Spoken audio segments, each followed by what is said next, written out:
This is the Mox Team Zirconia podcast, episode 15, Displacing Black-White Tokens.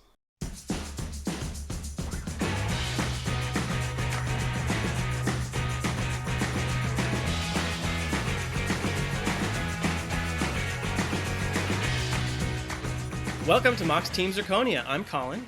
And I'm Daniel. And I'm Graham, and we are your hosts. We are a podcast about Magic the Gathering for everybody. We hope that this podcast is helpful to everyone who is playing Magic tournaments, from Friday Night Magic to Grand Prix. We want to inspire you to try out your own decks or to pick up an untested deck, like one of ours, for example.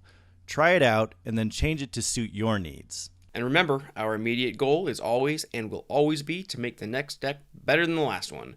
We want to learn from our triumphs and non-triumphs and refine our brewing techniques. And remember, you can follow us on Twitter at MoxZirconia and let us know what you think of the podcast. We'd love to know what you think, especially if you think we're the bee's knees. We are now appearing in all the major podcast network searches, so please help us out by spreading the word to all your spell-jamming friends. In addition, all our episodes are up on YouTube, so subscribe there because we have big plans for more videos in the future. You can search for Mox Zirconia to find them.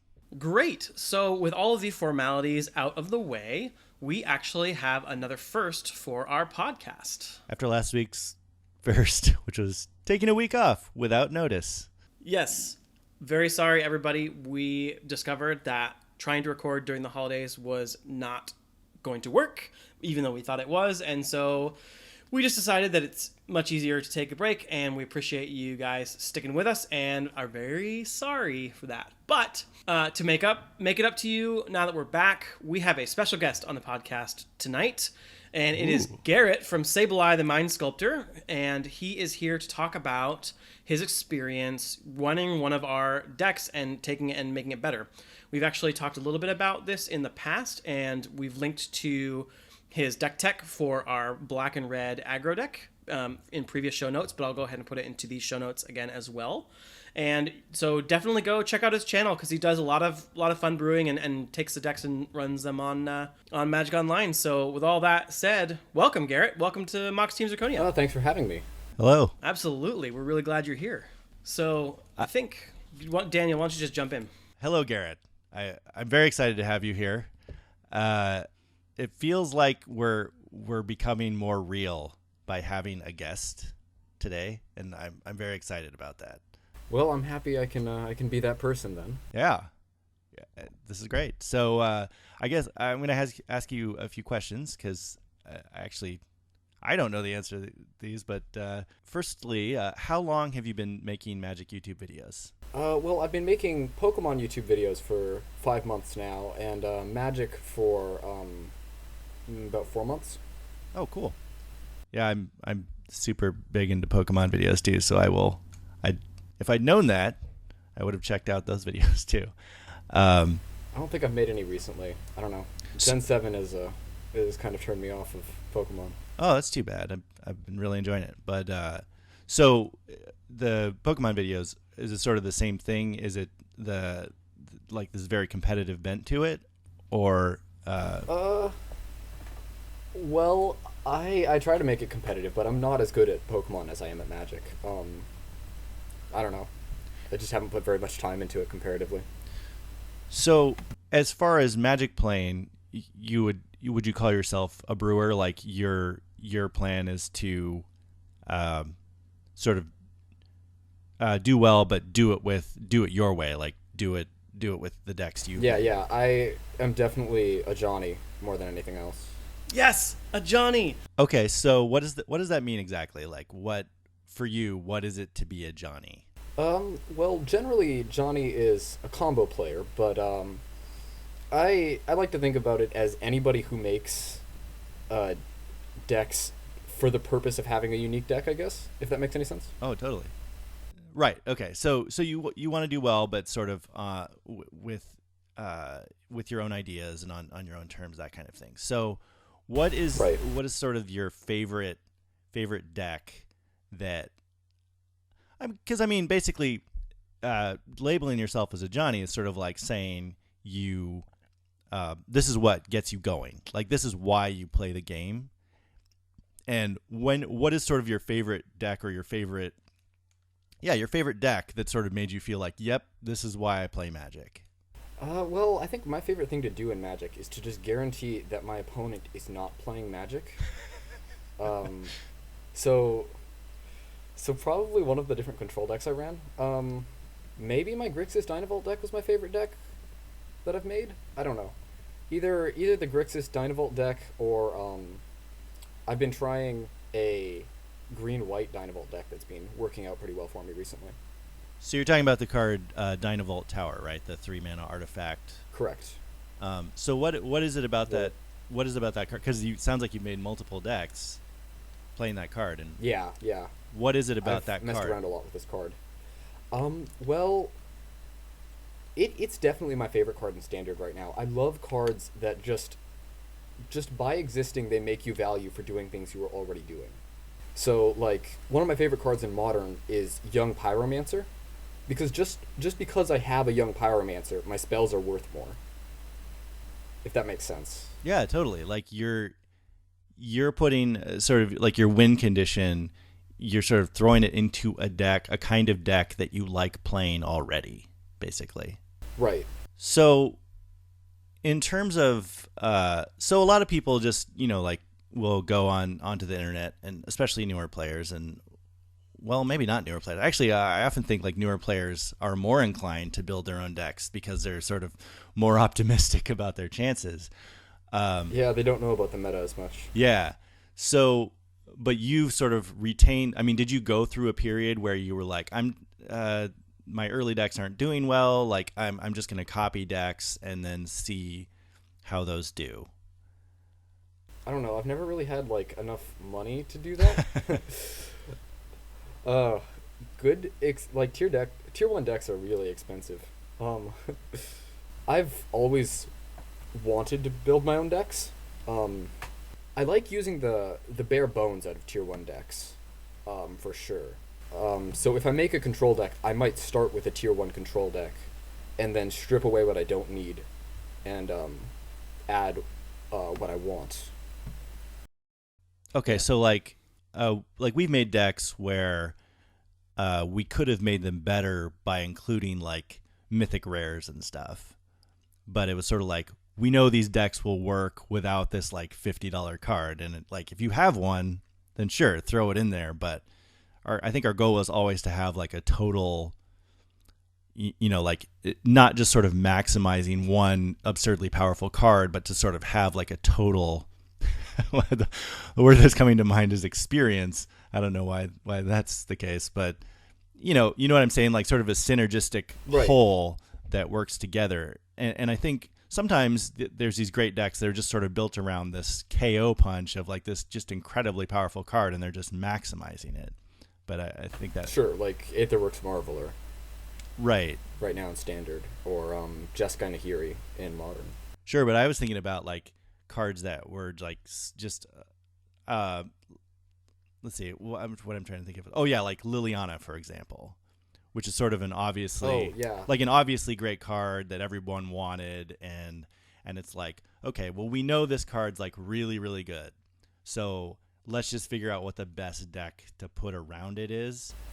And I don't think we've ever done that on this podcast. It's sort of been like, oh, look at this mythic planeswalker they just printed that's obviously like really powerful. Let's just put the best shell we can around it. Like, we have built around specific cards, but I've done that not on purpose. I think I built a Metalwork Colossus when the card was spoiled. I built a Metalwork Colossus deck, and then I went online and found that about a million other people had already made better Metalwork Colossus decks. So what do you think is a thing that you've learned about brewing in general from running from running your decks online? Like, don't skimp on removal. I think that's like the number one thing I've learned is removal is not the cut ever. Never cut removal. That's really interesting. So, I mean, one thing, I guess maybe can you go into more detail about why that was the conclusion you came to? Like, what went into that? Well, definitely a deck that I always feel feel like is too it has too many cards, I guess, if that makes sense, is any tempo deck that I make ever, because I always want to put in like every 1-mana cantrip and every efficient creature. And those are the decks that I really feel the most tempted to cut removal into. Like, I built Delver decks, specifically Delver is, yes, that's a good example. Delver is the deck that I always feel like I should cut removal, and then I always lose when I do. So Delver, the Delver of Secrets, the 1 blue the creature from 1 mana 3/2 flying, yeah. Yeah. What was that from? No Innistrad? It's from Innistrad. Yeah. Yeah. It's a like a big modern and legacy card, right? Does it get played in Vintage? Yeah. Kind of. Okay, but it's more modern. Not- modern and legacy is where it gets the most played. Legacy mostly. Okay, and it's just like a deck that's basically like your main win condition, and then it's just a bunch of like really cheap like 1 mana spells that like draw a card, or like lightning bolts, that do 3 damage, or I mean, yes. In fact, lightning bolts do 3 damage. Yeah. So it's just like this really, really efficient deck built around 1 or 2 very efficient threats, and then Yeah. you just keep them from being able to answer them in time, basically.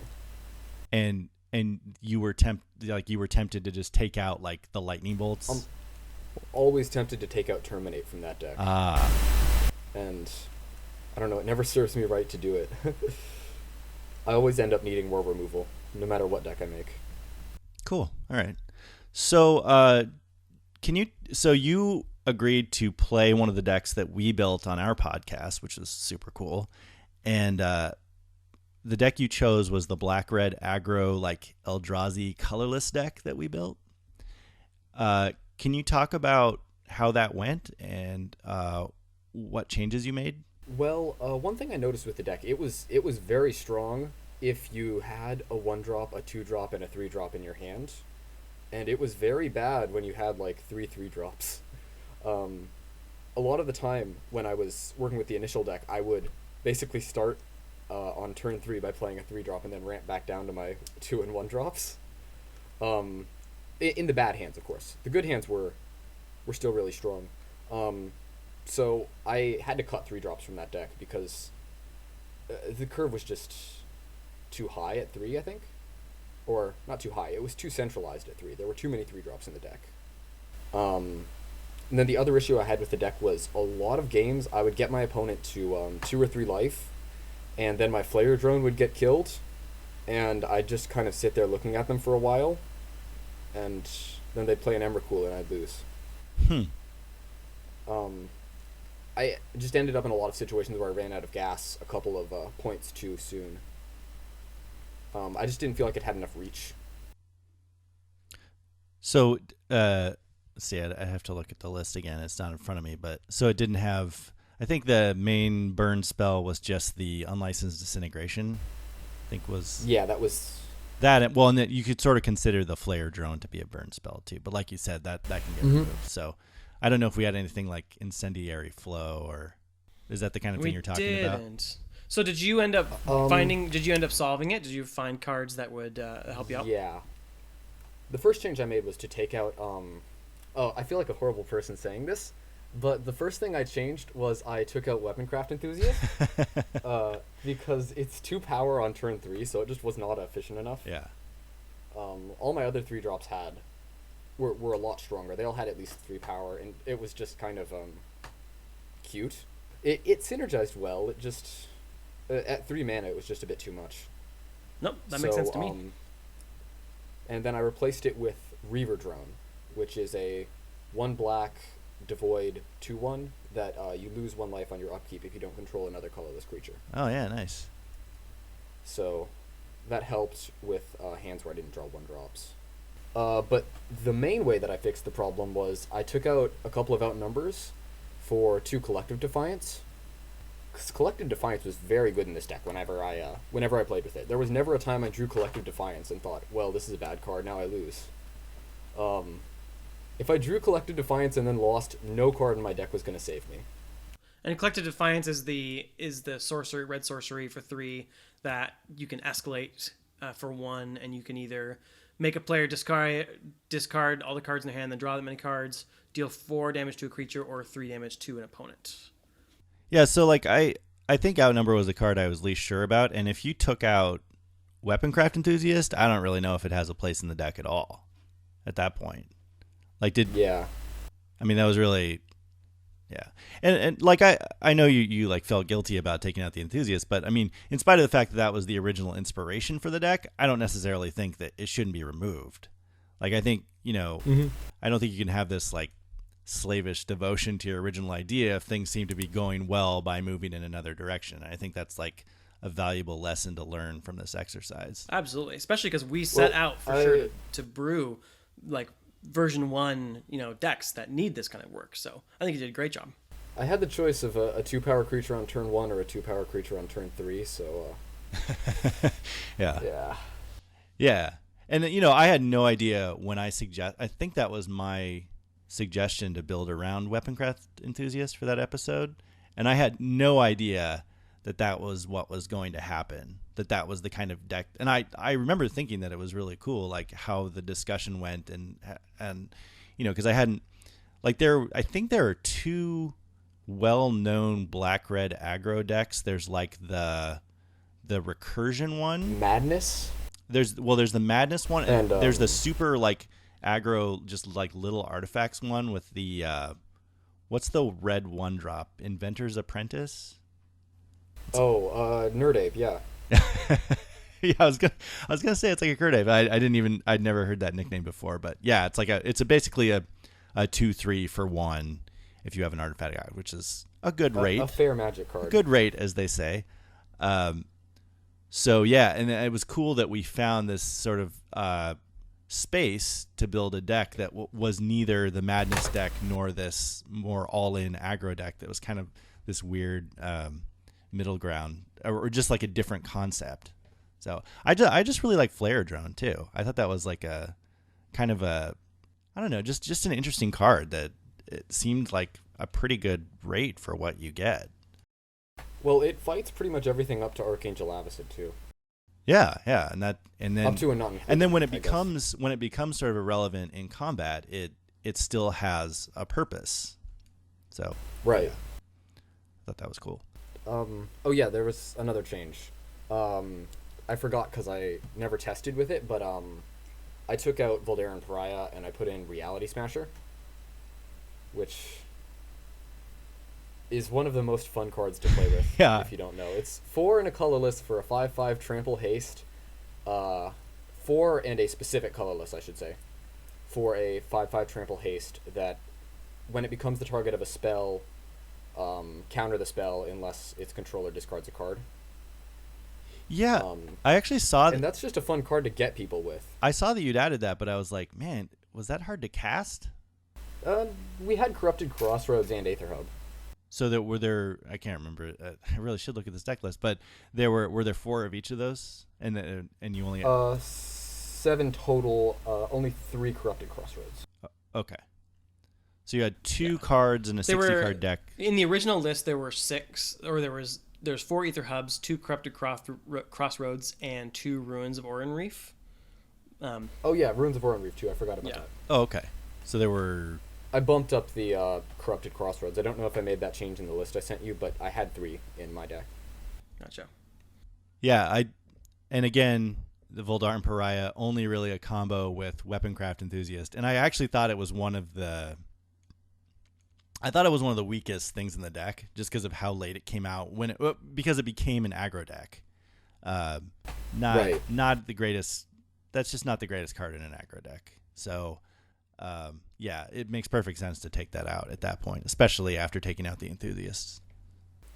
And then the other cards I considered putting in the deck but didn't end up in the list were Thought-Knot Seer, and because it's efficient and it's also disruption, so it's on the play, it's good against Aetherworks Marvel. Right. Yeah. Because you can exile from their hand. It's worse on the draw, obviously, because they get to play their Marvel before you get to play your Thought-Knot Seer. And I considered putting in Mana Reshaper too, which is a 3/2 Eldrazi that when it dies, you get a whatever the top card of your library is, basically. Huh, interesting. So you thought about putting some 3-drops back in. Yeah. I thought about... Well, my plan was to take out Vile Aggregate and put in Mana Reshaper. Oh, no, not the Vile Aggregate. We finally found the card that broke Daniel, where he's like, okay, you can do whatever you want with the deck, but not Vile Aggregate. I love Vile Aggregate. Oh, man. But I mean... Once you're losing, it's so bad. When you're winning, it's great. But if you get Wrathed and then you play a Vile Aggregate, that feels awful. I don't know. It's a 1/5. It's not terrible. No, and actually, again, a card that gets worse without Weaponcraft Enthusiast. Yeah. So I mean, I understand why things were moving in this direction, but still, it breaks my heart because I love Vile Aggregate. I just think it's such a cool card. Trample kind of came in clutch a couple times. That's why he got to keep his slot.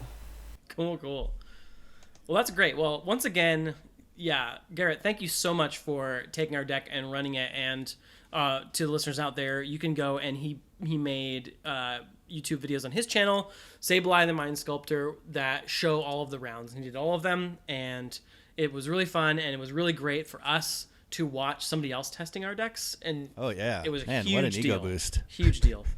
Not only that, but for learning, Daniel, for science, not just for ego. Right, yes. Right. Yeah, of course. Exactly, because we got to learn and see how they were running and working against online opponents too, which is really great. So, once again, Garrett, thank you so much for the collaboration. I thought it was a fantastic idea. Thank you for reaching out to us, because this is exactly the kind of thing that we're hoping for our podcast, is people to look at our list and say, "Ooh, that looks fun. I'm going to try that out," and then let us know how it goes. And this was exactly that. So, thank you. Can't say it enough. So, now that you're here, let's go ahead and keep moving. We actually, last week, took our Thopter deck, and we sort of went on into a deeper round than normal. Normally, we don't have enough time to do a whole lot with the deck, just do a version 1 and get it out the door and then try it out. But we actually took a little bit of time last I guess 2 weeks ago, and last episode, and we made some changes, and then we ran that against a slightly new gauntlet. So, Graham, real quick, why don't you give us a rundown of what's in the deck, or what ended up in there, maybe a quick refresher on kind of like 1 or 2 things that we changed. And then, Garrett, feel free to jump in if you have questions, and we'll just roll through and talk about how this went and what happened. Yeah, sounds good. The deck is built around pretty much a singular card in Whirler Virtuoso, which is a 3-drop.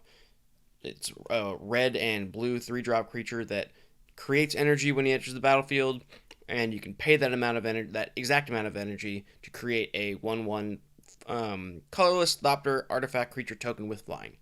And the idea being to build up lots and lots of energy and pump out as many of these Thopters as we possibly could. We ended up building a 4-color shell around this card, so we ended up going green, white, red, and blue, and using energy creators like Aetherstorm Rock and Servant of the Conduit and Aether Theorist and Era of Innovation, Attune with Aether, and we tried to use enhancers like Panharmonicon and Decoction Module to amplify the energy creation of the creatures and cards in our deck.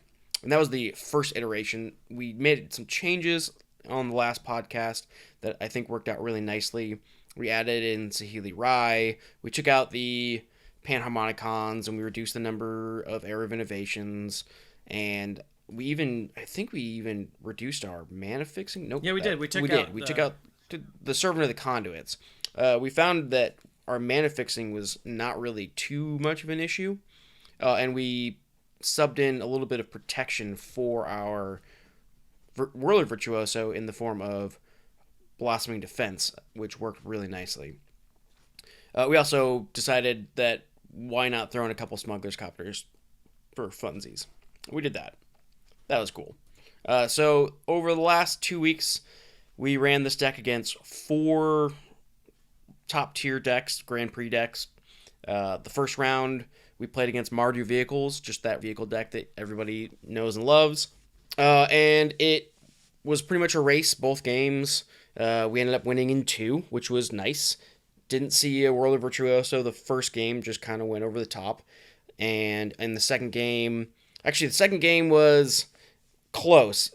Game 2, my opponent actually managed to get us down to 2 life, where I held out for probably 5 or 6 turns before being able to just build up around him. And so that was round 1. Round 2, we played against the Black-Green Delirium, the bane of my existence. I hate that deck so much. Liliana is an unfair, stupid, broken card, and I hate her so much. You sound like a modern player. Yes. Well, except that would be a different Liliana, right? Yeah, a better one. So Graham hates the one that's not even the best one. Good job, Graham. Right. Well, I do what I can. So yeah, Needless to never say, play modern. We Graham. lost. Never play modern. Oh, never ever again. Needless to say, we lost in 2, and that was because every time I played a Virtuoso, it was immediately destroyed. Even when I got one into play and managed to land like a bunch of Thopters with it, Liliana kept just freaking destroying it. And the only time I actually got one to stick, it was too late in the game. By this point, my opponent had Liliana that was ready to ultimate, also had a Kalitas in play, and then eventually hit the Emrakul. So 2 games, and done for the Green-Black Delirium. So let's pause there for a quick second. Do you think, because obviously the point of tuning and trying to work on this a little bit is to see if we can, beef it up. So just like dying to removal is basically kind of what happened there. Is there anything you could think of that could make that deck a little stronger against Delirium, or any of the changes that we missed? I could make a suggestion. Yeah. You might consider running a sideboard Deadlock Trap to beat Liliana. Deadlock Trap is a 3-mana artifact that gives you 2 energy when it enters, and it enters tapped. And you can pay 1 energy and tap it to tap a creature or planeswalker, and activated abilities of that permanent can't be activated during this turn. So it's basically a specifically anti-planeswalker artifact, which is pretty cool. And it gives you energy when it enters. Planeswalker or creature. Yeah. I mean, alternatively, you could just play Anguished Unmaking. Yeah. Oh no, we weren't playing. Yeah, you're in every color. No, we aren't. Yeah, we're not playing black. It probably well, wouldn't. Technically, we could be. We could run an Anguish Unmaking in that deck, and we'd be able to cast it without too much trouble, just because we do have the Aether Hubs. But in a lot of racing situations, the 3 life is a bigger deal in that deck than some of the other decks we've played, because we don't really have any other life gain ways to come back from that. Yeah, but this isn't necessarily a fast deck. This is pretty mid-range in that you don't expect to win until turns 8 or 9. This is not a turn 5 kill deck. This is not just a race to the finish deck. As a side note, looking at Deadlock Trap and just looking at the art, what the heck is going on there? Like, they're like in the bathroom, like, what's happening? They're like looking at each other in the mirror. That's so weird. I don't understand. That's a moment in the story. Oh, actually. is it? Yeah. Okay, I should read the lore. I believe what's happening is the one character is telling the other character something she doesn't want to hear, and she's saying la la la la la and plugging her ears. That's exactly. I think they're supposed to look like they're stuck inside this thing, but the way that it's framed just makes it the trap. Yeah, but the way that it's framed, you can't see that. It just looks like they're looking, and it's like a selfie in a mirror to me. I don't know. That's weird. Anyway, random aside. Anywho, the next round was against the Blue-White Flash. We lost game 1, despite our opponent getting flooded, but I didn't see any Virtuosos. And that makes it really hard for a deck like this to fire off. Once I finally got one, I lost to a flipped Avacyn and Spell Queller. Basically just got run around. Game 2 was pretty cool. Got Copter out before it was taken out by a Stasis Snare. Got a lot of Thopters out. And then Declaration in Stone was used to devastating effect. Regardless, I was able to come back and win that game. Ha! Because I went infinite, which is a real thing you can do in this deck. The Aetherstorm Rocks and the Decoction modules make it so that you can indeed go infinite, which is very cool and very fun when it works.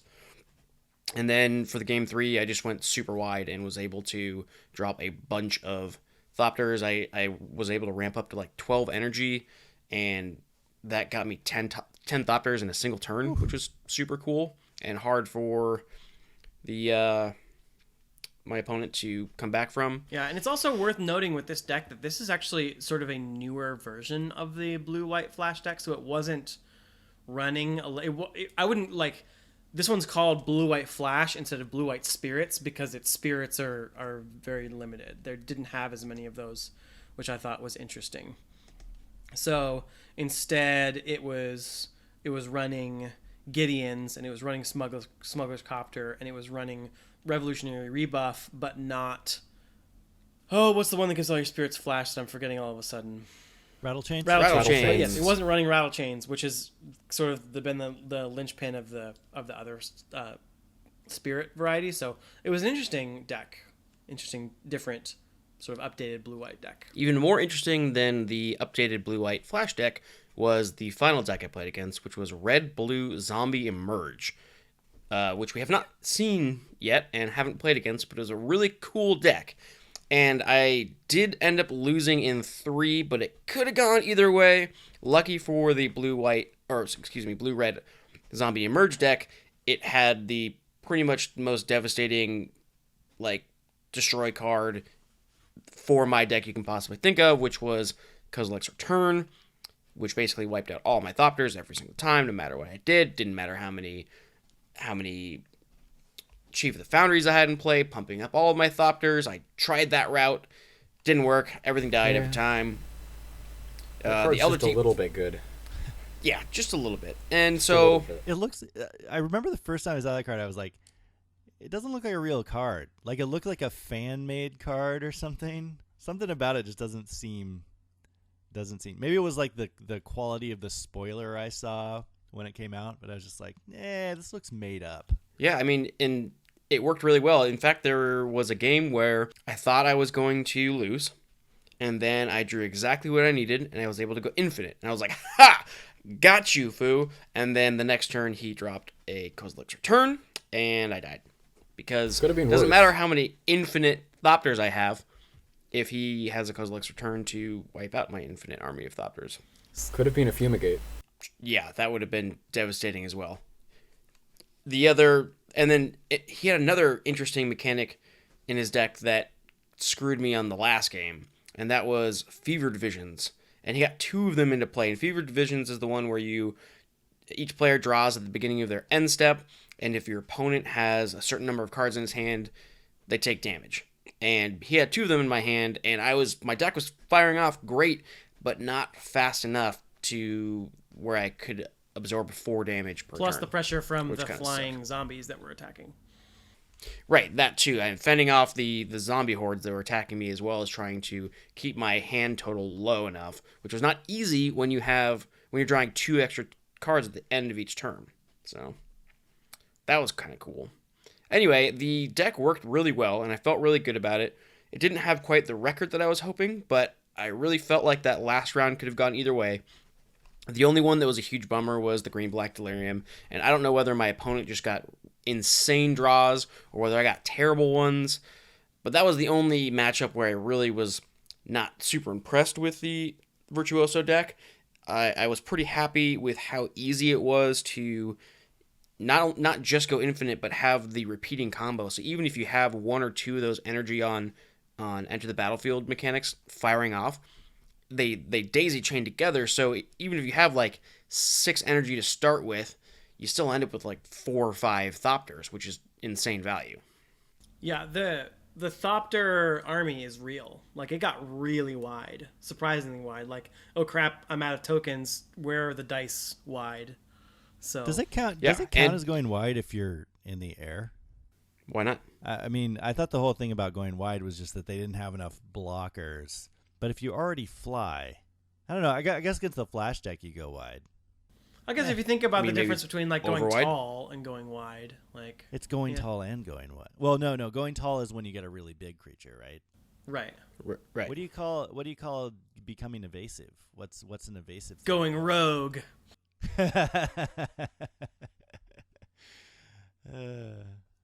I love it.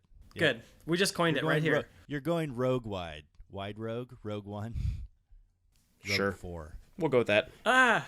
Disney, don't sue us for saying Rogue One on our podcast. Oh god. That said it again. That's a legitimate concern. No, I've said it. Watch us get flagged by YouTube. Like, oh crap, I said Rogue One. So you think do you think that the next foray to Friday Night Magic will probably have Ether Revolt cards, right? I think it will. Possibly. There's one thing that I did want to mention about the deck.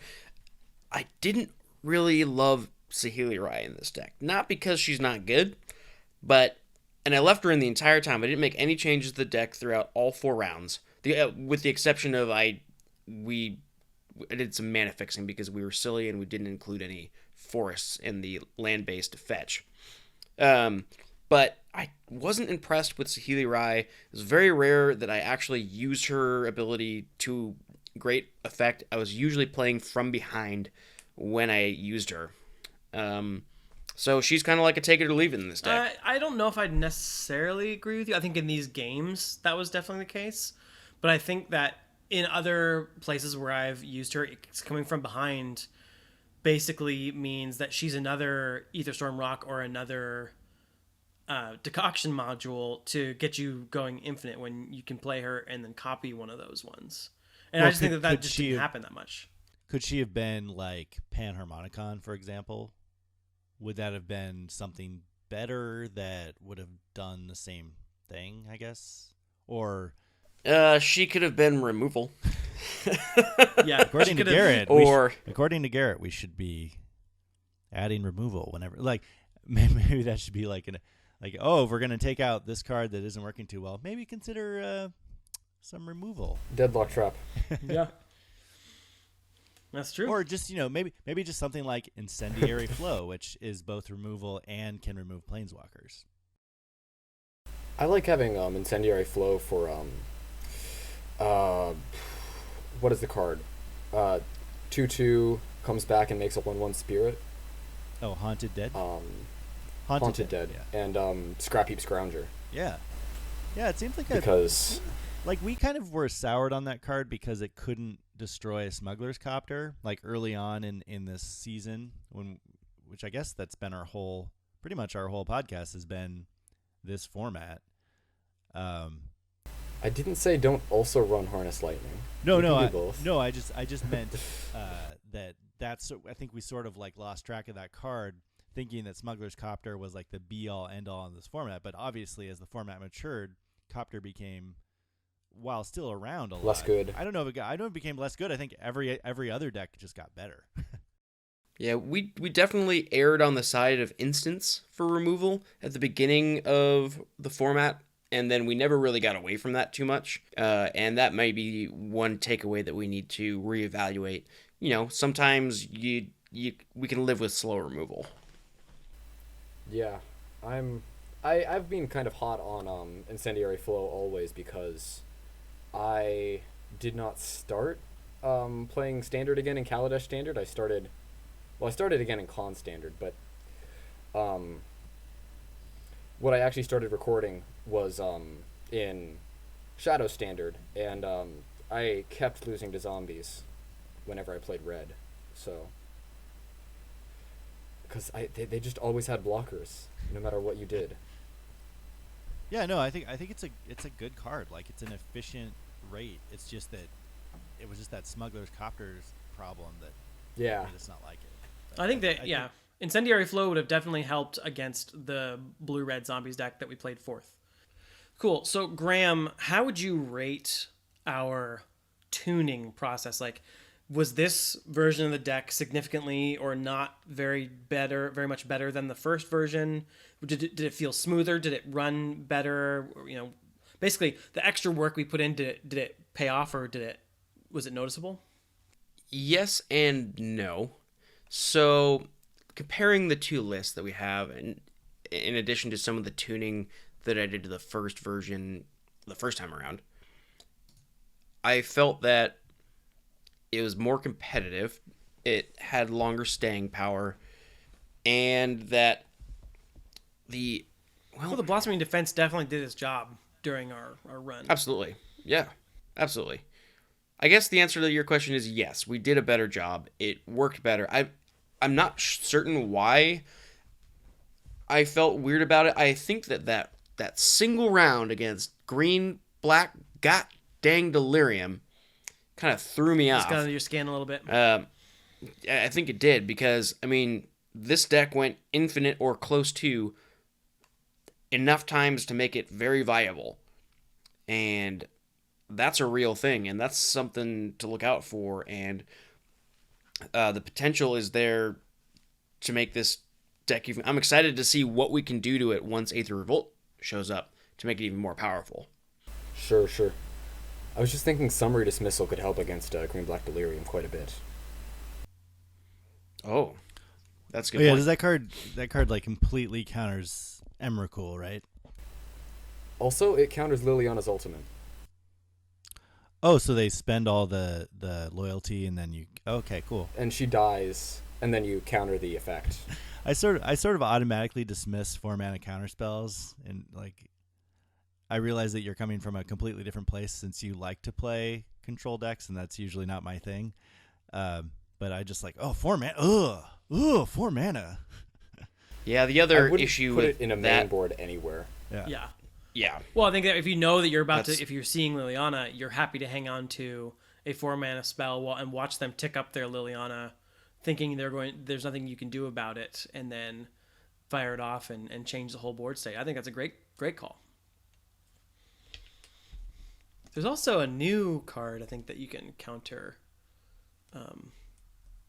Planeswalker abilities. A card from Aether Revolt. Yeah, Aether Revolt. I think it's Disallow. Disallow. Yeah. Yeah, so that's gonna be an interesting one. So Disallow is a new card from Aether Revolt. 1 blue instant, counter target spell, activated ability, or triggered ability. And I mean, and to that point, even just running negates is something that I considered for sideboard play with the deck. Just a little bit more protection for the Virtuoso, because if you only see one Virtuoso and it gets removed, it kind of undoes the deck. I almost considered running black in the deck just for recursion because of that, or even. I feel like green has quite a bit of recursion. Even like green, you can what's Marasa in there. Or Well, grapple. Pulse of Marasa. Grapple with the pass. Grapple. Yeah. Thank you, Daniel. Grapple with a pass. That's the card I was looking for. Yeah. That was one that I considered running as Which well. can also dig you to a Virtuoso. So True. Yeah. So it's useful for multiple reasons. Yeah, absolutely. So that's true. Black is not necessary for getting stuff out of the graveyard. Green has plenty. Cool. Well, we will try to keep our momentum going. We definitely improved that deck, and even though I agree, Graham, I actually think that the deck is better than its record indicated, and I also think that when sideboarding, which we have stated is something we haven't really had enough focus on in our podcast yet, as we're getting used to brewing decks on by committee live. We'll definitely, as we get better at it, we will try to include more sideboarding as well. And I think that would have really helped with the record. And I think that there's some things that your opponents would have had more difficulty handling. So, yeah. So let's move on and let's talk about the deck that we are going to work on this week. This deck is a blast from the past. Actually, I think it was almost a speculative deck right around the time when Kaladesh was just coming out. Yeah, I think it might have been our first Kaladesh deck. I think it was. And so this deck is the deck that we brewed on our episode 3 podcast. And it is a black-white tokens deck that centers around a card called Marionette Master for the win condition, which is 4 black, fabricate 3. Whenever an artifact you control is put into a graveyard from the battlefield, target opponent loses life equal to Marionette Master's power. And we discovered through testing and playing the deck that the token part of the deck was working really, really well, and it was getting really wide, and it was doing good things. But the Marionette Master herself was just too slow. It just wasn't satisfying. It wasn't. We ended up drawing it and holding it, and winning other ways and doing other things. And so I think that we should sort of revisit how that went, apply some of our sort of our future knowledge now that it's 3 months later, and see if we can't improve this list to come up with something a little bit better. So some of the cards that we added in there that were, that give you a benefit when they die, because we were trying to get to Marionette Master, those ones might be up for consideration for changing, like Filigree Familiar, for example. We're using it to draw a card when it died and also hopefully trigger Marionette Master. And then Cataclysmic Gearhulk, which we put in there to try and kill all of our artifacts at once so that they would enter the graveyard and trigger Marionette Master multiple times. I think Cataclysmic Gearhulk is an excellent card, and we could still consider it, but we should think about it differently now that we're not sort of potentially using that as our main win condition.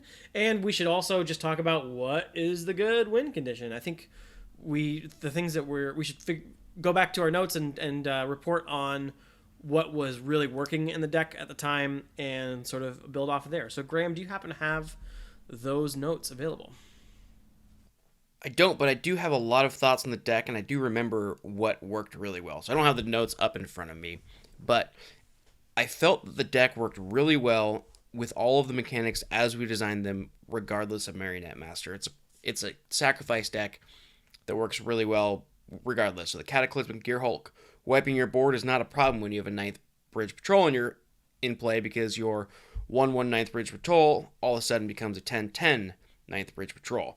Additionally, you want to leave those Filigree Familiars in there so that you can sacrifice them to your Syndicate Trafficker and draw that card back. Or you want to have it available for your Smothering Abomination to sacrifice at the beginning of an upkeep, and then you can draw an additional card, which is a really cool thing. Looking at the deck as we have it now, or as it was originally built, and thinking of all the things we could do to it, I don't see a lot of need for it. I honestly don't think it needs a ton of tweaking. I think that you can drop out all 4 of the Marionette Masters. I'd like to see probably at least one more 9th Bridge Patrol. That was one of the huge win conditions, along with the Syndicate Trafficker. The other thing we want to make sure is that we're producing enough artifacts to sacrifice to the Syndicate Trafficker, and we can do that by creating more clues with like a Bygone Bishop, or even running something like a Tamio's Journal, which guarantees that we get a clue every turn. It's a little expensive, but it pairs nicely with the Smothering Abomination, which was a card that I thought was one of the unsung heroes. It was like the MVP of the deck. The other thing that we could always throw in is just a little bit of removal. Bone Splinters, 1-drop, instant removal at the expense of sacrificing a servo of some sort. There's a lot of room in here for playing around, but I don't think we necessarily need to. And the last thought, if we really want to turn it into a true sacrifice deck, is just drop out all 4 Marionette Masters and drop in 4 Zulaport Cutthroats. Just replace them straight up. Zulaport Cutthroat is a pretty cool card. Whenever a creature you control dies, each opponent loses a life and you gain a life. So you wipe your board when you're flooded with servo tokens. That's a big life swing. So I thought of... Oh, Garrett? Well, I have a few cards I want to try to sell you on. First, Westvale Abbey, maybe? You're only 2 colors, so you're not stretching your land too much. Absolutely. Honestly, just having the ability to create the token is fine. I think that we... and the fact that we're going to have a big enough board state. I think Westvale Abbey probably didn't make it into our original build due to the cost constraints of the card at the time. I'm not certain that's as much of a barrier at the moment. So yeah, absolutely. I don't think I have any arguments about Westvale Abbey for this deck, especially considering having recently built a deck around Westvale Abbey that worked really nicely. I'm gonna have to agree with that one. Okay, and then the second card, a little bit more iffy maybe, Eldrazi Displacer. Yeah, that's an interesting one too. That's the 3-drop. Is it 3-drop for a 3/3, and then you can pay two and a colorless, or is it two and a white?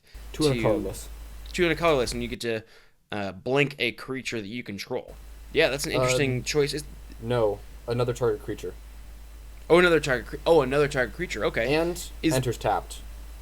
Enters tapped. Is there a card in our deck that you were specifically looking to trigger again? Okay. Filigree Familiar would do it. Cataclysmic Gearhulk, Filigree Familiar, Thraben Inspector, and Weaponcraft Enthusiast. All seem like all of fine them have targets. good. Yeah, absolutely. I would consider keeping 2 Marionette Masters too. I remember the experience that was had with the deck was that Master was sort of irrelevant. Like in the games where it would show up, it would be like, well, that was a game they were already gonna win. Either they were gonna win or we were gonna win, and Marionette Master would not have changed that. It's Either way, it's really expensive. Like it's powerful, but everything at 6 mana is powerful. Yeah. And it's not 6 mana powerful either. That's the other. Yeah. That's the other thing. And it was just one of those cards where even when I had it in my hand and I had the mana to play it, I never wanted to. Right. Right. Okay. I had a thought for a card that seems sort of criminal to have left out. Yeah. But it's Scrap Heap Scrounger, which just seems insane in this deck. Yeah, I mean. Yeah, I forgot because I thought it was in there. I can't say you're wrong about that one, Daniel. Yeah, I mean we've got the mana, we've got the creature base to keep bringing it back. We've got the things to sacrifice it to. It just seems perfect. So it should definitely be in there somewhere. Okay, so we have a lot of options did now. Did we cut Eliminate the Competition? Because that card just seems not good enough. We did not, and actually I believe it won me at least 2 games. So by and I think so. Here's the thing. So if we want a Marionette Master like effect, but don't want the cost of the Marionette Master, Eliminate the Competition actually does what we want, and it's a little bit cheaper and easier to cast. So I think right now there's 2 on the list, and I would be hesitant to remove them. But Daniel, I'd also like more of your thoughts. Well, okay, so basically, the Eliminate the Competition is sort of a win condition, right? It's meant to, so you have this sort of army of creatures that are sort of small, and they have their bigger, more powerful creatures, and you sacrifice some of your little creatures and swing in for the win, right? That's sort of the idea with Eliminate the Competition. Yes. So clearly the card wins games. That's like literally all it does. Well, it also can remove, it can save your life in a pinch if you need to really like cut down your opponent's ability to attack. Right. Sure, I mean, it can also turn off clocks, right? The card is clearly very narrow. I think it's expensive. It requires it's got all these conditions. It's a sorcery. I agree that it's powerful, but it's like really hard to set up. Like everything has to go right for it to, and yeah, you're right. I mean, it's like similar to Marionette Master in that regard, and that's sort of like the cherry on top, but not. So I mean, I feel like it's exactly like Marionette Master, basically, like because it's a win condition, right? So it's exactly like Marionette Master, but it costs 2 less, and it doesn't die to removal. Well, it costs 1 less, right? It costs 5. Oh, right. 5. Okay. It's exactly like Marionette Master in that it's expensive and it's a win condition. The difference being I actually played Eliminate the Competition, and I never played Marionette Master. But here's the question. There could be some variance at work there. And also, did you play it because it was in your hand? Would you have rather had a different card that did something better? Like, not at the time I played it.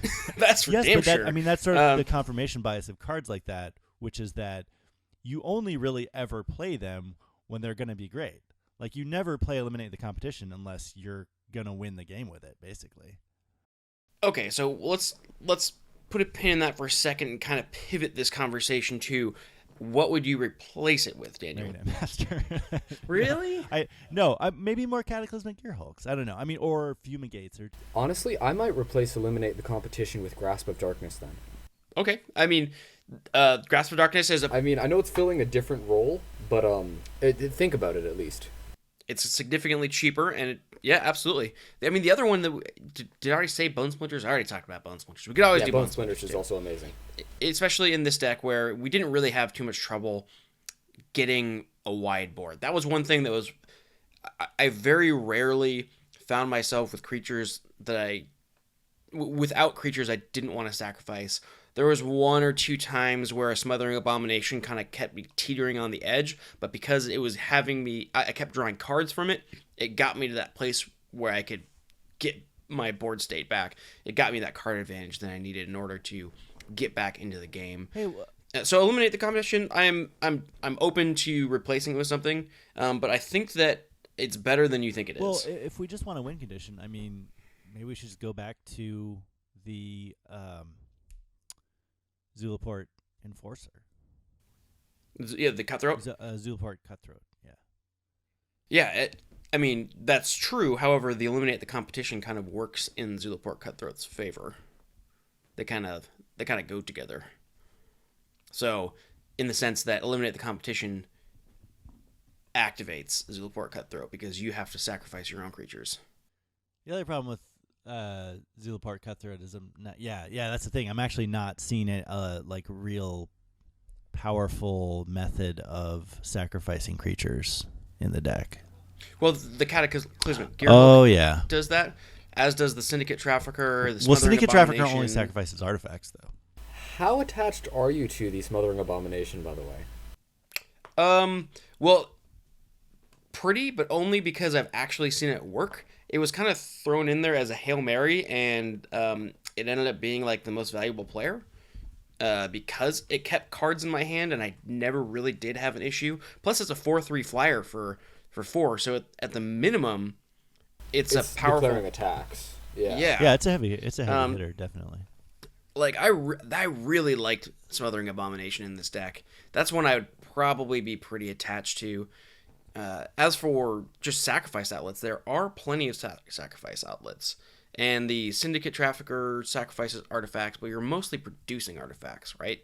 So the animation module creates servo tokens, which will swing back around to the animation modules.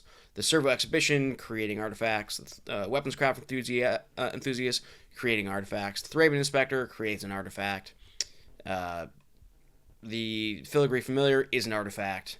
The Cataclysmic Gearhulk, also an artifact. So you got plenty of artifact creatures to sacrifice to the Syndicate Trafficker. Yeah, I actually... Let's circle back to animation module right now because I think that... Yeah. So animation module is something that is probably not a 4 of. I will just go ahead and say that right now. Well, because we're not pumping up things in this deck. We're creating the servos every time, right? So I would even argue that do we need it at all? Does it have a place? Aha, Colin. As I recall, when we were building this deck, this was the card that I was most against. Yes. And actually, I'm more into it now than I was. Wait, you just ruined your "told you so" moment.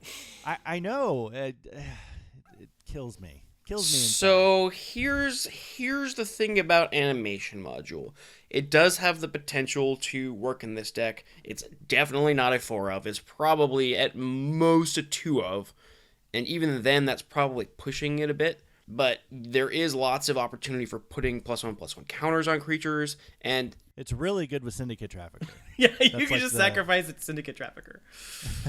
and having the ability to... Okay, that's... sorry, that was funny, though. Yes, it loops. If you have mana, you can get a pretty nice loop going with Syndicate Trafficker. So if for some reason you're out of cards and it's late game, you've got like 8 mana open, and you have Syndicate Trafficker and an animation module, you can bump up your Trafficker really big, and that's a nice thing. It doesn't always work out that way, which is why it's probably not a 4 of in the deck, which gives us room to put new cards in. Or right.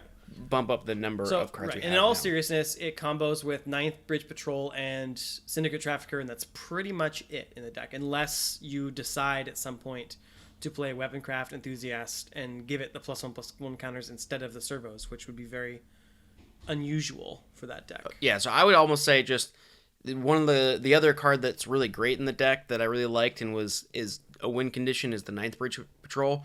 It may even be worth it to just drop out 2 animation modules and bump up Ninth Bridge Patrol to a 2 of. You're sacrificing so many creatures that those things get huge fast, and at a minimum, they draw the attention of your opponent's removal, allowing you to kill them with other things. Your Smothering Abomination survives long enough to hit them over the top, or something of that nature. Should this deck be playing Anguished Unmaking?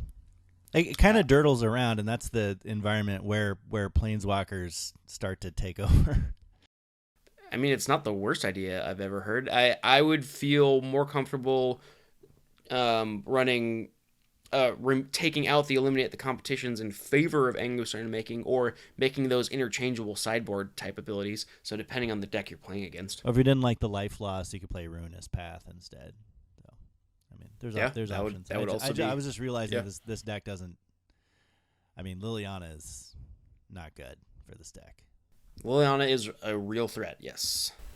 Have you guys considered running a Blighted Fen? Just that should probably be in the deck.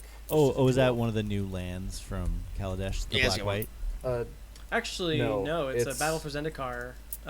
It's a spell land. Yeah, it's a colorless land, and then you tap it for 5, sacrifice it, and target opponent sacrifices a creature.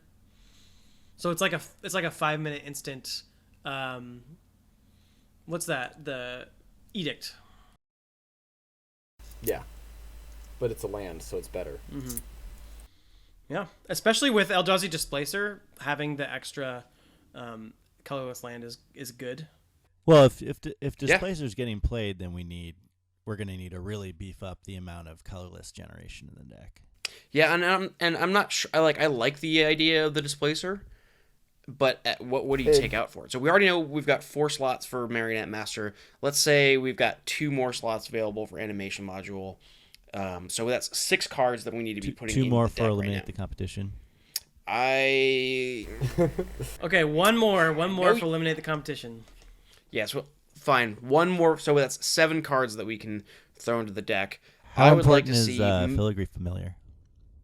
It's negotiable, but it works really well. So I wouldn't cut Filigree Familiar. Yeah, if you're the amount that we're sacrificing. I also really like the idea of the what's that stupid recurring artifact creature? Scrap Heap Scrounger. Thank you, Scrap Heap Scrounger. Yeah, that's a good one. That's definitely a play. I feel like I almost feel like I want to throw in another, so 1 more Ninth Bridge Patrol and 3 Scrap Heap Scroungers. Not 4? Possibly 4, but that doesn't leave us any room for anything else. So Well, maybe we should cut more stuff that isn't Scrap Heap Scrounger in that case.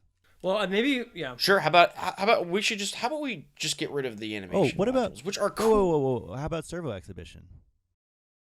Oh no, that card's great. Well, I'm thinking that's how you. One of the problems with Servo Exhibition is that it doesn't combo with Scrap Heap Scrounger. It doesn't, but Scrap Heap Scrounger is not the center of the deck as much as an activator of the Syndicate Trafficker. I think that Servo Exhibition not comboing with Scrap Heap Scrounger is made up for by the fact that Thraben Inspector combos brilliantly with it. And also, one thing I noticed is that a turn 2 Servo Exhibition really blanks a turn 2 Grim Flare. It's hilarious. You have the 2 servos down and they have a Grim Flare and they're like,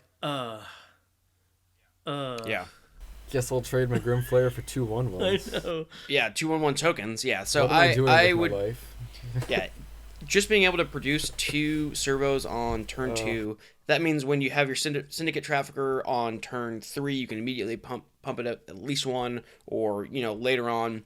I think it's too good of a 2-drop to take out. How attached are you to Cataclysmic Gearhulk? Less so attached to Cataclysmic Gearhulk, especially if we are not running Zulaport Cutthroats. So Well, let's say Zulaport Cutthroats. Yeah. So Yeah, the Cataclysmic Gearhulk. Yeah, let's talk about Cataclysmic Gearhulk. It is cataclysmic, and it definitely is a game changer. And it's great removal in the sense that if you have a 9th Bridge Patrol in play, and you've got like four or five other creatures, and you drop a Cataclysmic Gearhulk, you just removed all of your opponent's blockers, and now you have a huge 9th Bridge Patrol. No, you didn't remove their best blocker. Okay, fair. But you removed a majority of their blockers, and their best blocker now has to contend with like a 9/9 9th Bridge Patrol. Okay, in the ideal scenario that you talk about, but I'm just not sure how often this ideal scenario actually occurs. That's why like I look at this card and I'm just like, there's gonna be games where you're like you get out you go wide and you're just like, oh, a Cataclysmic Gearhulk. Yeah, absolutely, and that's totally true. That's why Cataclysmic Gearhulk is not something I'm super attached to. Let's cut it then. I'd say it's probably put in the sideboard. Maybe you want to cut both of them. I would put both of them in the sideboard. I think I'm with Daniel on this one. Yeah, I think we should cut all the animation modules. I'm thinking about that one more. I'm not sure that card needs to be in there. Okay, that'll give us some room. I think that we've been talking about so many much better cards in animation module. Not sure that it is good enough to justify having it. It is a token producer, which makes me a little hesitant, but it's also a conditional token producer. I think that removal's better. I agree with you, especially since we took out one of our removal spells. I think that we probably should run either Anguish Unmakings or... Help me out, Dan, what was the other one? Ruinous Path? Or, as Daniel suggested, Ruinous Path. And Garrett also suggested Grasp of Darkness as an option. Ooh, Grasp of Darkness. I like Grasp of Darkness. Who doesn't? I mean, you need removal. How else are you going to beat the Whirler Virtuoso deck? Exactly. Or the Scourge of Standard, the Whirler Virtuoso. Oh, actually, deck. if I run into a Whirler Virtuoso deck, I'm running 2 Cataclysmic Gearhulks. Oh, yeah. But they can just wait till they can just wait till the end of your. Oh, yeah, they can wait till the end of your. Yeah, no, whatever. I'm sorry. I'm going. Well, yeah, but if they spend all of their energy, you do it after So- they've created all their. So let's tokens. recap. We're taking out the Cataclysmic Gearhulks, the Yep. animation modules, the eliminate the competitions. So that's 8 slots. Am I doing the math right here? 8 slots. 7 because we're not taking out both of the eliminate the competitions. Okay.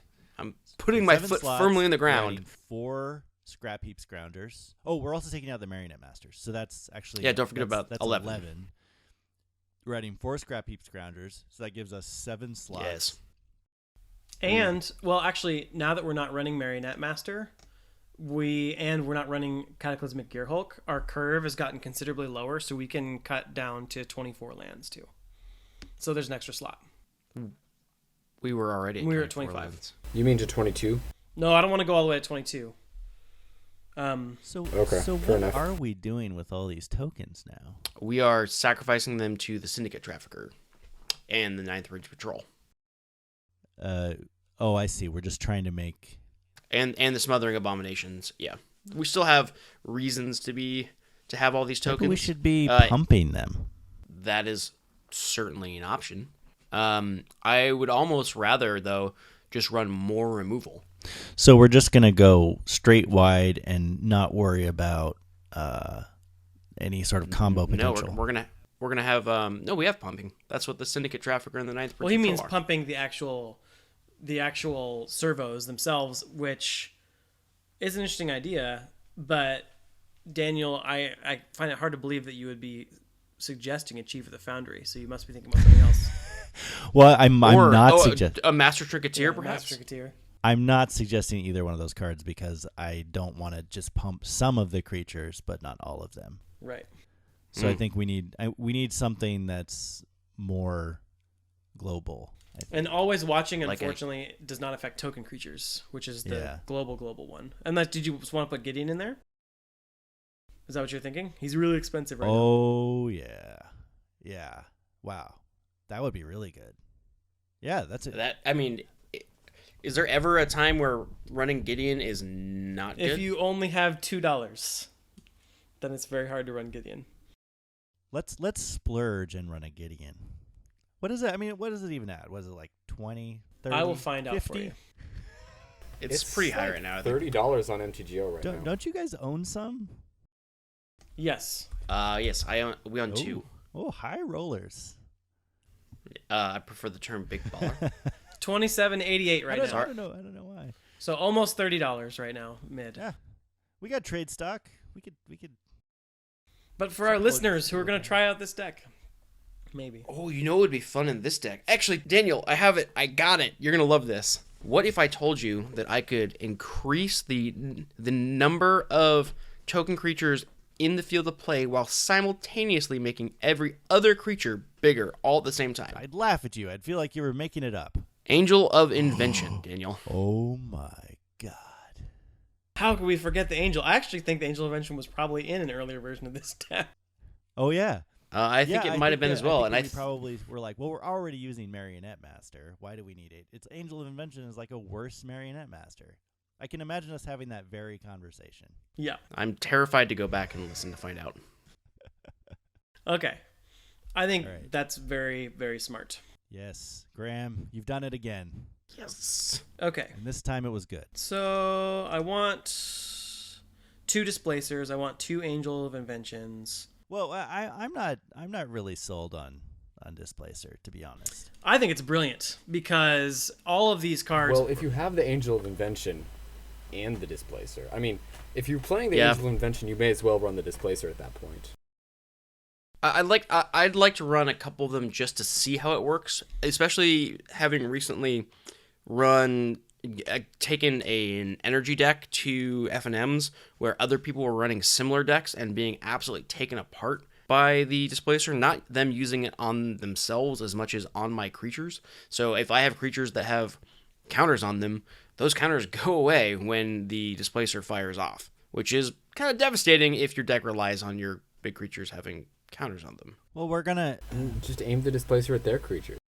That's what I'm saying. Yeah, that's exactly what I'm saying. So that is why I like Displacer and why I'd like to at least try it. So the mana base is gonna be stretched a little bit by this. I don't think. I mean, if we add the Blighted Fens and we add the Westvale Abbeys, I actually think we'll probably be okay with only 2 Displacers.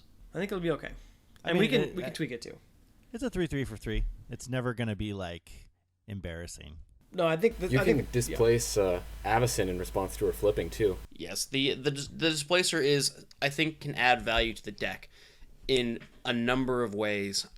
I mean, at the very least, you can use it to remove your opponent's creatures from combat by dropping them tapped on your opponent's turn. Because I mean, here's another thing, which is of use. Like, basically, there's Thraben Inspectors. I'm dropping the number of Weaponcraft Enthusiasts. I think that all of us have kind of like gone down that card a little bit, even though it makes a lot of servos. The power level is a little bit lower, and it's good in this deck, but maybe not until later. So I think 2 is good for those ones. But Weaponcraft Enthusiast, Thraben Inspectors, Filigree Familiars, and Angel of Inventions. That's a lot of targets for your Eldrazi Displacer on your own team that have really good enter the battlefield value, I think. I can't believe you just like dropped in that you're taking out Weaponcraft Enthusiasts like it was no big deal. You're just. Yeah, I'm also not like super like on. I'm top not that of that. enthusiastic about this change. Yeah, nor am I. It because at least I said I felt bad about taking it out.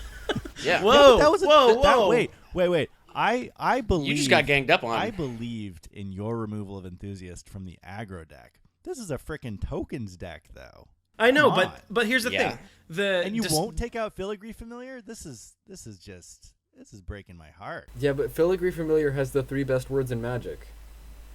Draw a card. Life? Yeah, he's. I did. Okay, so Choose this numbers. is what I'm thinking. They're all 3 drops, right? And I think that we can find a balance between the 3 cards. So maybe it is 3 Filigree Familiars and 3 Weaponcraft Enthusiasts. Oh, by balance, I was thinking 4 Weaponcraft Enthusiasts and 2 Filigree Familiars. That was the balance. Yeah, I'm gonna have to hard veto that. Can I offer you guys a compromise? Yes, please. Save us. How about 2 Weaponcraft Enthusiast and 2 Filigree Familiar? Ugh, I don't like. Oh, veto. Wait, yeah. It I does mean, feel well, like, hold on. I'm not happy with Let's hear the man out. I mean, that's some extra card spots to play with. Did you have something in mind? 4 Grasp of Darkness. You know, I don't hate that. I do really, really like the Filigree Familiars, though, because of the draw mechanic. The life gain is cool, but not necessarily, pivotal. Yeah, I mean, we're talking about 3 creatures that are very powerful for 3 cost. In my opinion, the Eldrazi Displacer is actually the most powerful card at the 3-drop slot out of these 3 because it has a repeatable ability. I see it as the least synergistic of all of them. And I must disagree and feel like you're not thinking about how cool it would be to blink a Weaponcraft Enthusiast.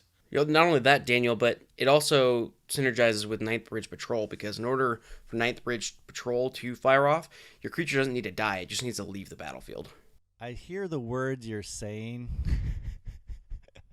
but it feels like we're pulling out the guts of the deck to add something cool and fun in. And I feel like we shouldn't be and that's why I pulling out. Don't really want to get rid of the Enthusiast or the Familiar. Damn these choices. All right, new compromise. Take Grasp of Darkness to 4. Okay. And take out Bone Splinters and Ruinous Path. Those can go into the sideboard. Okay. And leave Filigree I don't know Familiar. if Bone Splinters belongs in the sideboard even. Sure. Get rid of Bone Splinters. That's totally fine. And leave Filigree Familiar and Weaponscraft Enthusiast right the hell alone. Sure. That seems workable. Or if you really want to go crazy, you can throw the Grasp of Darkness to 3 and the Anguish Unmaking to 2. That's probably actually better. I want to have answers to better. Planeswalkers. Yes. Okay. So let's see where we are at. 61 cards. Okay, so we just have to cut 1. So we've got 2 Angel of Inventions. Maybe that's the cut. 2 Eldrazi Displacer, because I want to draw 1 at some point. 4 Filigree Familiars. Oh no, you bumped Weaponcraft Enthusiast back up to 4. Yes, that's what I thought. That you told me to leave it alone. That's what I want. Yeah, that's what we want. Yeah. I'm very happy. Okay. I'd compromise down to 3, but that's okay. We can leave it at 4. I'm totally happy with 4 of those. It's just a matter of what else goes. So maybe we should cut one of Smothering Abomination or Angel of Invention. I would say if we're gonna do that, probably the Angel of Invention, because MVP. Also, because Wolverines. Sorry.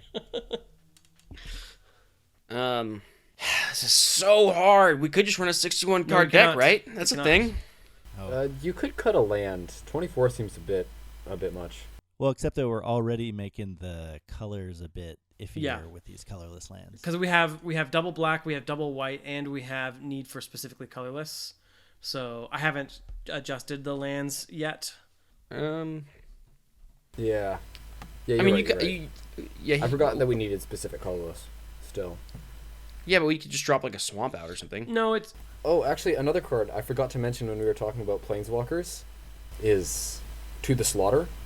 You might run that over Grasp of Darkness to make the mana a bit easier. You know what? One card we could cut one of would be... I mean, I know I pushed for it pretty hard, but Scrap Heap Scrounger. I mean, the deck's not super aggro. Yeah. And we do... How many cards are you going to have in the graveyard, actually? We have lots of creature cards, but the nice thing about Scrap Heap Scrounger, and an excellent point, Daniel, is that we keep getting... Once we get one, we can keep... We only need to get one. It's not as important. And then we can keep it going. Getting two's pretty hard to keep going. True. So. Yeah, I like that. That's a good point, Daniel. Let's drop the Scrap Heap Scrounger down. And I think Garrett's point to the Slaughter, I think that is a sideboard card, because the problem is when you're asking them to sacrifice and they get to choose, you want to make sure that's always favorable, so I don't want to run that in the main. Is that let me look at it's not good unless they have Planeswalkers. Yeah, so to the Slaughter, it's 2 is in that a black. Delirium card? It is, yeah. 2 in a black, instant. Target player sacrifices a creature or Planeswalker. Delirium if sacrifices a creature and a Planeswalker. Yeah, and I'm pretty certain we're not ever going to hit Delirium. Well, not usually going to hit Delirium in this deck. Well, Scrap Heap Scrounger, Anguished Unmaking, Servo Exhibition is already Delirium. Yeah, it's true. Yeah, I mean, 4 sorceries, 5 instants, 27 creatures. Yeah, I mean, like, yeah, it's possible we could hit We Delirium. could also I run stand by Evolving Wilds. right. I stand by the.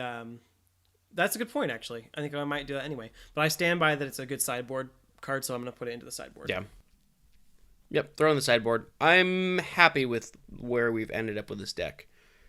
Except for the eliminate the competition. I think that it's tricky. Maybe that also goes in the sideboard if you feel like there is a big board stall or there's something. But board stalls don't tend to happen in Constructed as much.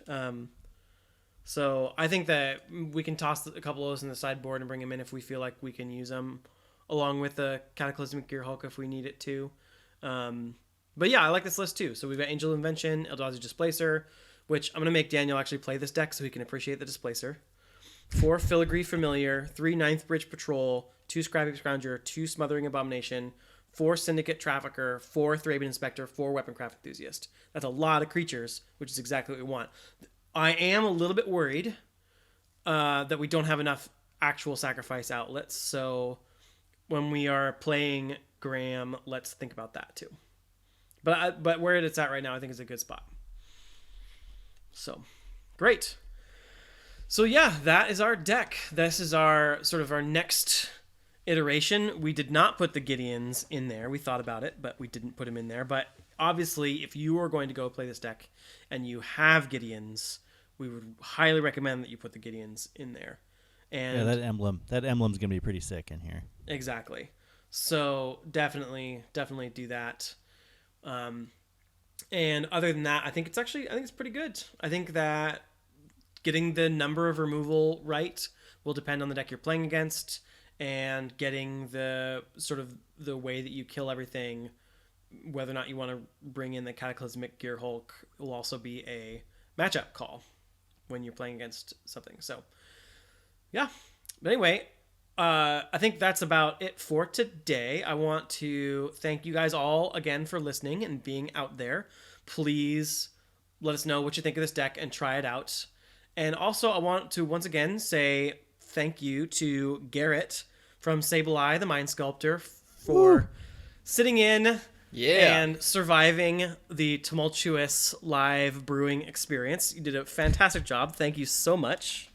And yeah, so it was great. Thank you very much. And hopefully you will be inspired to try out some more of our decks on your channel. I know coming up there's going to be a bit of a change with the Aether Revolt coming out, but I think we'll have more opportunities to do some good stuff. And we also hope that you like that Ormondal list that we made for you after you asked us to. So, yeah. I do like the Ormondal list. I'm waiting till Aether Revolt to actually play with it, though. Cool. Yeah, so I think probably the next podcast will have the full Aether Revolt spoiler to talk about. Cool. Which we certainly will be doing. Excellent. Well, folks, don't forget to subscribe to our channel on YouTube. You can even friend us on tappedout.net, though that's Mox Team Zirconia, where we post all of our deck lists from these live brews, including many of the random cards that we discuss on Tangents, which you can find in the Maybe board. And, of course, as always, please let us know what you think in the comments. And you can also find us on Twitter, very active on Twitter, at MoxZirconia, or you can email us at moxzirconia@gmail.com. And definitely send us your list. We want to know, okay, yes, I added the Gideons. I even added an Oath of Gideon, yada, yada. Whatever you did to these decks, we want to see how it went. We want to see what changes you made so we can all learn from those. And we even want to know if you were inspired to make an entirely new deck just based on what we were talking about tonight. So, yeah, thanks again for being here. That's right. Thank you so much for listening, and we will be back next week. Bye now. Bye.